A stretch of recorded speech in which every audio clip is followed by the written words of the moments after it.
इस पार्ट में हम भी ये देखने वाले हैं कि कैसे बड़े यूट्यूबर्स जो या भूल गए थे कि वो स्टिल लाइव हैं, जिसमें से पहला नाम आता है नोवा पात्रे का। यह एक कनेडियन यूट्यूबर और स्ट्रीमर हैं और यह आज टाइम पे देखें तो इनके स्ट्रीम पर मिलियंस ऑफ लोग आते हैं। 2016 और 17 की बात है जब नोवा पात्रे हमेशा की तरह स्ट्रीम कर रही थी। स्ट्रीम खत्म होने के बाद उन्होंने हमेशा की तरह स्ट्रीम ऑफ भी कर दी थी, लेकिन अनफॉर्चुनेटली स्ट्रीम एक्चुअली में बंद नहीं हुआ। वे बैकग्राउंड में चलता ही रहा और यहीं से प्रॉब्लम शुरू हुआ। नोवा पात्रे को लगा स्ट्रीम बंद हो चुकी है तो उन्होंने सोचा क्यों ना कोई तरह की कंटेंट देख लिया जाए और फिर वह अपने कंप्यूटर पर कंटेंट देखने लगी और उसके बाद वहीं से वायलिन बजाना शुरू हो गया। आप वायलिन बजाने का समझ रहे हैं ना।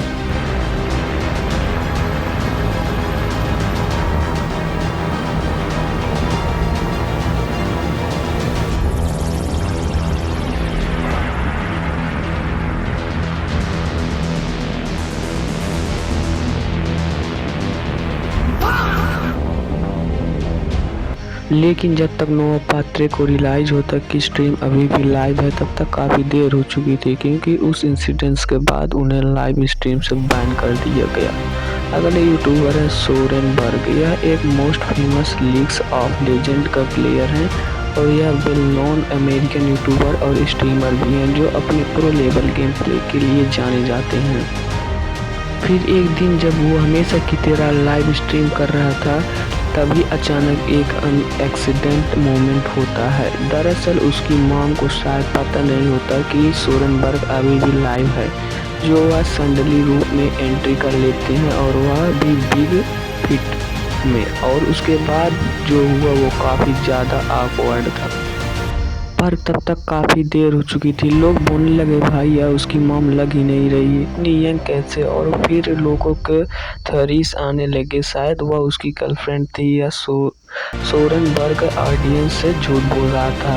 लेकिन आप लोगों को क्या लगता है कमेंट में ज़रूर बताना। स्काउट और कासवी, अब इन दोनों के बारे में शायद मुझे ज़्यादा इंट्रोड्यूस ना कराना पड़े, क्योंकि आज के टाइम पे ये दोनों एक पॉपुलर गेमिंग कपल हैं और यूट्यूब पर इन्होंने काफ़ी सारे स्ट्रीम साथ में किए हैं और जिसकी वजह से इनके क्यूट मूवमेंट के क्लिप बार बार कट के वायरल होते रहते हैं। लेकिन एक स्ट्रीम में कुछ थोड़ा सा अनऑकवर्ड हो गया। अब हुआ क्या था कि हमेशा की तरह स्क्वाड लाइव कर रहा था, चैट से बात कर रहा था, सब कुछ नॉर्मल चल रहा था। तभी कास्बी शायद भूल जाती है कि स्ट्रीम अभी भी ऑन है और बिना सोचे समझे सीधा रूम में एंटर कर जाती है और एंट्री के बाद वह कुछ ऐसी थोड़ी सी हरकतें करने लगती है। They can see you. Maybe Hulu, yes, somebody. See? See you. They can. Look at it. You're gone, bro. You're literally gone. Not even kidding. Look at me. I can see you till there also.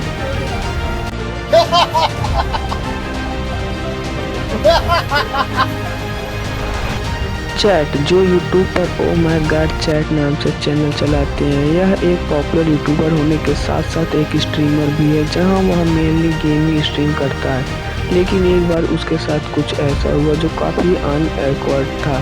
दरअसल हमेशा की तरह chat ने stream की, फिर उसे of करके आराम से सो गया।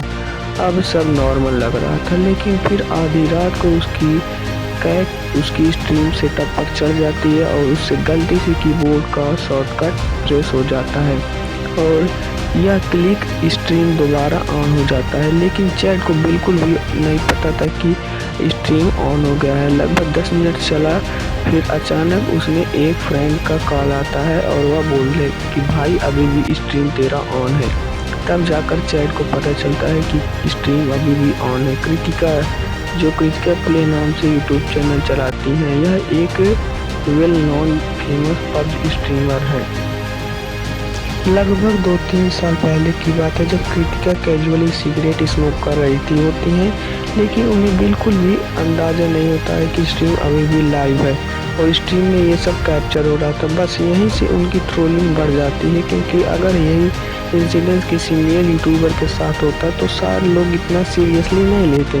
पर इग्नोर कर देते हैं। लेकिन कृतिका एक फीमेल स्ट्रीमर थी तो लोगों ने काफ़ी ज़्यादा ट्रोल करना स्टार्ट कर दिया, और जिसके बाद ट्रोलिंग इतनी बढ़ गई, जब भी वह लाइव आती तो चैट में लोग बार बार सिगरेट को लेकर उन्हें ट्रोल करते लगते।